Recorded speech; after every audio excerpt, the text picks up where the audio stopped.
Bale, katatapos lang namin na mag-cast ng aming vote. So, I hope na this election is really going to be fair and sana walang kaguluhan na magaganap. Pero anyway, makikita nyo naman na ito yung ebidensya ng kamay ko sa aking pag-vote kaninang umaga. And now, medyo gutom na kami. Kaya naisipan namin na pumunta sa Taste and Cups. So, ayan yung karatula niya. So, we are now going to explore the place. Tignan natin yung yung isa sa mga pinaka-asset nila, yung ambience, tapos yung overlooking na La Trinidad Valley. So, let us now go and explore this place. Kung dati ay adventure muna bago kumain, ngayon, kumain muna bago adventure!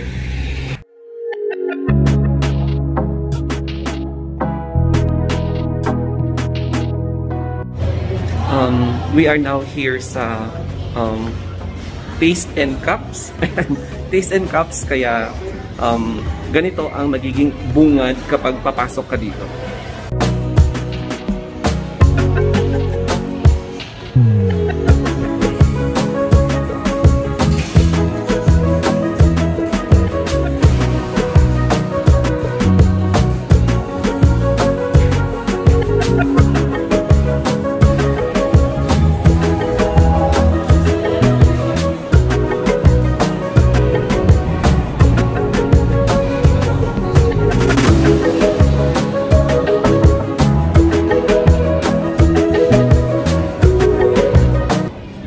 Isa sa mga reasons kung bakit perfect ang place na ito na pwede nyong bisitahin is because yung ambience. So, dito yung parang balcony, and then yung pinaka main attraction dito is yung tanawin. So, overlooking siya sa whole La Trinidad Valley.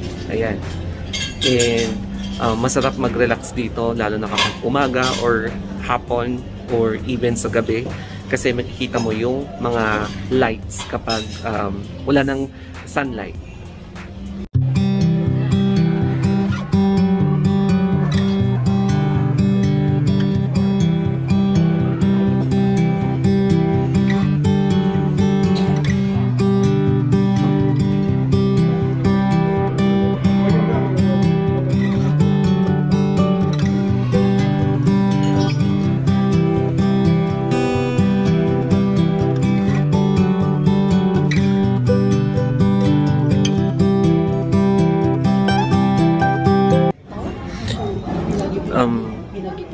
It is now time for us to eat and take our late lunch.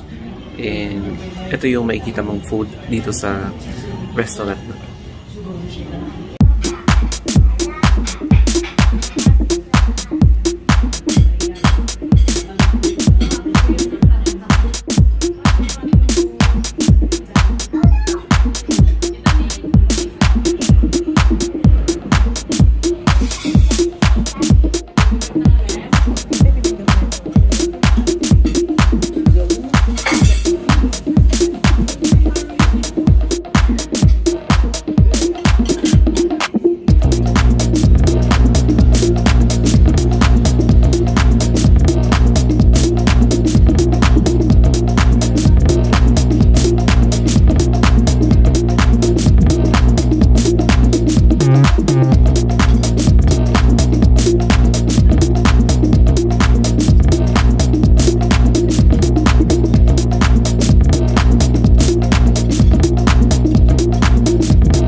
Isa sa gusto ko dito is yung design ng CR.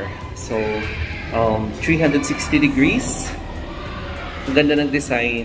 Simple lang siya, pero malinis. And ito yung window. So, ayan. Yung itsura ng CR. Ito yung mga cubicle. So, ganyan. So, that's the ball. Yeah, malinis siya. Kaya, pack na pack. And then, meron siyang playground. So, if i-flip ko yung camera, so that's the playground. So, ayan. That's the playground pero hindi siya makita. Ayan, kaya this place is a family-friendly na kainan. So, it's time for us now to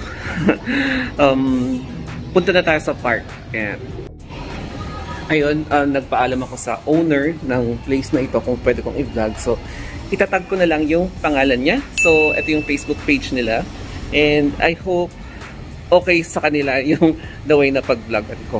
So, by the way, meron silang parking area. So, malawak yung parking area nila dito. Kaya sa mga may kararu na pupunta dito, maraming space. Malawak yung space para mag-park kayo. Bali sa labas naman nito is like this. And under construction pa yung buong premises. Ito yung Taste and Cups. So, ayan. Katabi lang niya yung Susan's and Marosans dito. And then, ang maganda dito is napapalibutan siya ng forest. So, ayan yung forest. And, ayan. Puro forest yung makikita mo dito. So, ganyan siya. And ngayon, nag-aabang na kami ng taxi pa-uwi. So, I think eto na yon. Ayan, I hope bababa siya. So, may laman siya kaya next taxi na lang.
Second vlog for the same day. Andito na ako sa bahay. And nabusog ako ng sobra kaya tinake out namin yung mga hindi namin naubos. So anyway, I really recommend Taste and Cups. So matatagpuan yan sa Longlong Pico, La Trinidad, Benguet. So this is one of the best na places na pwede yung pagtambayan. Accessible siya along the highway, mag-taxi lang kayo, or you can ride a jeepney na yung rota is Longlong Tamawan Pugis Road. So dyan kayo pwedeng sumakay para ma-reach nyo yung place, and sobrang affordable siya, tapos ang daming servings, kaya highly recommended, and my verdict is 10/10.